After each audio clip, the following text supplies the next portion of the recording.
Vamos lá, é hora de falar do Vascão da Gama. Fala, Breno Monsef. Vamos lá, um novo capítulo entre Vasco, CRVG, né, a associação, a 777 e a Vasco SAF. A gente aproveita que o time está de folga, a reapresentação é apenas depois de amanhã, pra gente passar limpo. Porque assim, a ACAP, que é uma empresa de consultoria que tá gerenciando os ativos da 777, tá vendendo tudo. Outro dia eu falei do Genoa da Itália e o Red Star da França deve ser o próximo, ou o primeiro, na verdade, a ser vendido.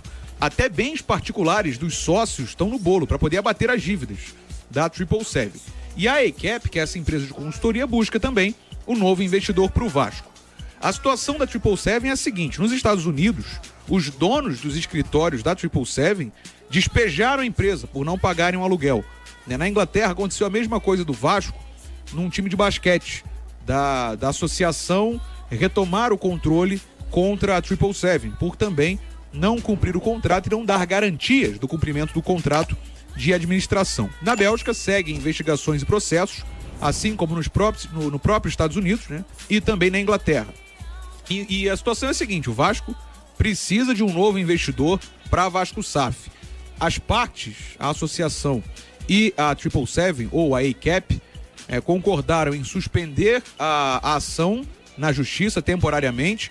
Isso está próximo de expirar agora, mas deve voltar a acontecer.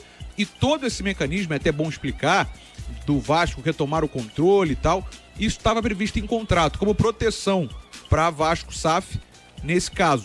Mas assim, como isso desvaloriza também, as partes concordaram em suspender temporariamente. Mas o Pedrinho, né, resumindo a situação, deve seguir no controle da Vasco SAF, acima, né, da Vasco SAF. Vamos seguir acompanhando, é uma situação complexa, é até chato, mas o torcedor tem que entender, tem que saber isso, porque o time em campo, de certa forma, está blindado, mas administrativamente, até pensando no ano que vem, o Vasco tem que definir a situação. Se vai voltar, mesmo que seja entre aspas, né, para um modelo associativo, do jeito que está atualmente, da associação controlando a Vasco SAF, ou se vai conseguir um novo investidor logo, ou a médio prazo, para conseguir se planejar e pensar financeiramente, já que a grana, né, é o que move tudo. E desde o dia a dia até, obviamente, salário de jogadores, contratações, etc. A gente segue acompanhando. Essa é uma interrogação até certo ponto incômoda, né, Gabriel? Porque o fato é que essa dúvida se vai continuar como clube associativo, diretoria associativa ou SAF, ela é meio estranha, porque como é que você vai continuar com o modelo associativo na situação financeira que o Vasco se encontra? É uma situação complexa que o Vasco se meteu nessa parceira, que eu posso chamar de parceira, né? 777, acho que foi tudo no fim das contas. Menos parceira. Só preciso abrir um parênteses aqui.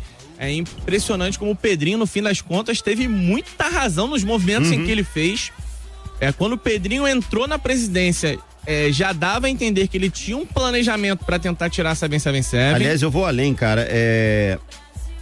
Pelo momento, né, que o Pedrinho assume o Vasco, assume de fato, né, porque ele foi eleito, assumiu o clube associativo e o futebol ainda estava com a empresa. Pelo momento que ele assume o futebol, ele se demonstra, até o momento, o único cara que capacitado para pegar esse abacaxi que tá espetando, hein? Pois é, e vamos lá, né? Quem tava afim de assumir esse abacaxi espetando aí, né? E o Pedrinho, ele matou no peito e se colocou como cara que viria ficar de frente para encarar essa situação da 777, que no fim das contas se mostrou algo realmente danoso ao Vasco. Assim, no início eu confesso que eu tinha uma certa preocupação, porque o Pedrinho assumia a briga, ok, mas assumir a briga e conseguir manter o Vasco como também, né? Porque e a gente essa sem saber situação. A capacidade de gestão dele, né? Assim, uma coisa é você ser comentarista esportivo lá na TV e tal, né? Capacidade de gestão a gente não entendia qual seria. E a gente também ficava preocupado com a questão financeira. Porque com a 777, bem ou mal, o dinheiro entrou, né? Assim, dinheiro entrou muito. Foi gasto de maneira não muito inteligente, mas entrou dinheiro. E a gente ficou nessa dúvida, será que é realmente o melhor passo a ser dado? E muita gente confiou no Pedrinho. Nesse ponto, acho que vale aí um mérito da torcida que acreditou cegamente num ídolo. Eu acho que inicialmente somente por ser o ídolo. E aí, no fim das contas, o Pedrinho se mostrou um cara acertado nas decisões que tomou, porque a gente tá vendo, né, o que tem acontecido com a 777. E assim, fica um sinal de alerta também toda essa situação da 777, que é para o Pedrinho trabalhar com muita calma na hora de escolher o próximo investidor que vai assumir essa SAF do Vasco, porque a gente vê que assim, a situação do Vasco financeira, andando com as próprias pernas, é uma situação realmente muito dramática.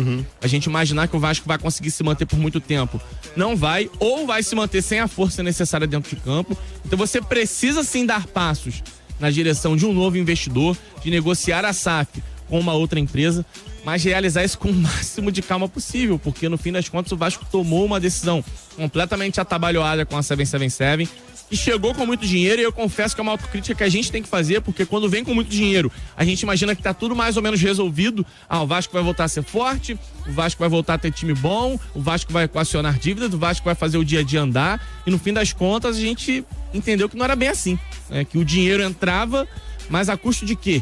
A custo de colocar o futuro do Vasco em risco.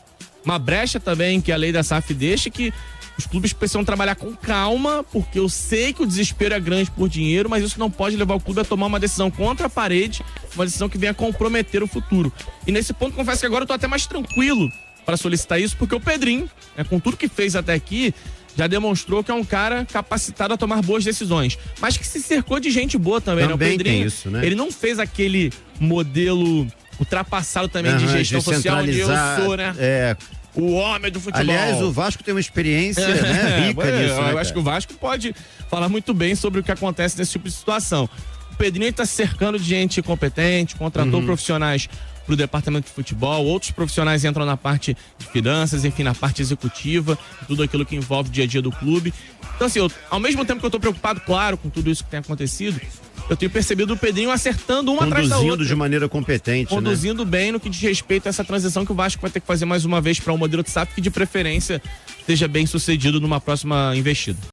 O Vasco tem muitos jogadores estrangeiros hoje no elenco como protagonismo, né? Não são só jogadores para compor elenco. E aí eu separei dados do SofaScore, né? O SofaScore, adoro o SofaScore. Não é o único critério absoluto, né? Tem gente que se baseia só por SofaScore. Sim, né? Nem assiste o jogo, né? Mas é um baita, assim, nível estatístico, porque eles têm estatísticas muito detalhadas. Eu acho muito legal. Por exemplo, o Payet, no Vasco, tem a maior nota do time do Vasco em 2024. 7,35, que é a maior nota, a média, né? Obviamente, de todas as atuações. E aí, em estatísticas, criação de passe, roubada de bola, criação de jogada, gols, obviamente, assistências. O Verratti, ele tá na seleção dos estrangeiros do Campeonato Brasileiro, segundo o SofaScore.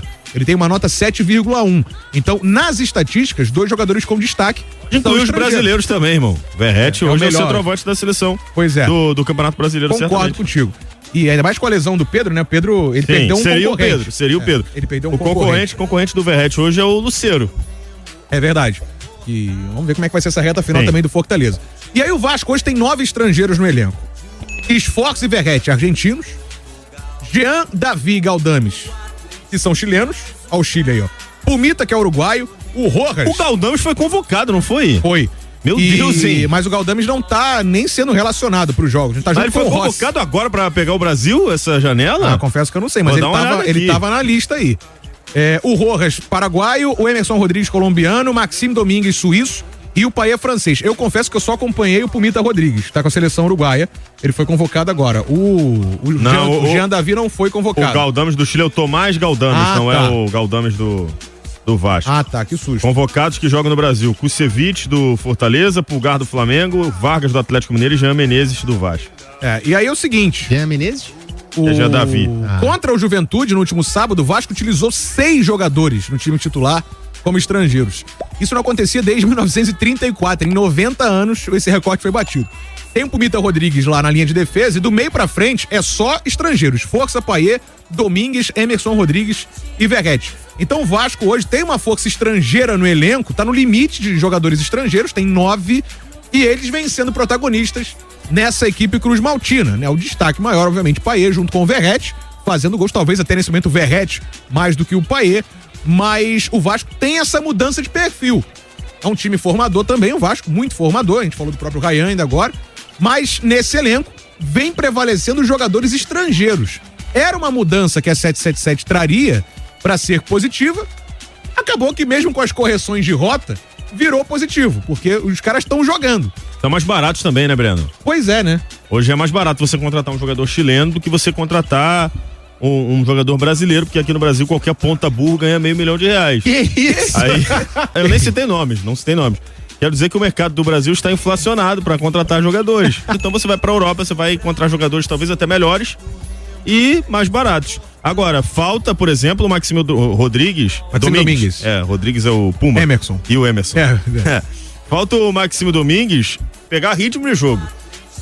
Ele teve muita dificuldade contra o Juventude, primeiro porque jogou fora de posição, justamente porque o Vasco não tem pontas burros no elenco. Não tem. Porque não tem pontas, nem burros, nem inteligentes. Os não que tem. tinha se machucaram. Só tem o Emerson Rodrigues hoje. Eu acho ele bom.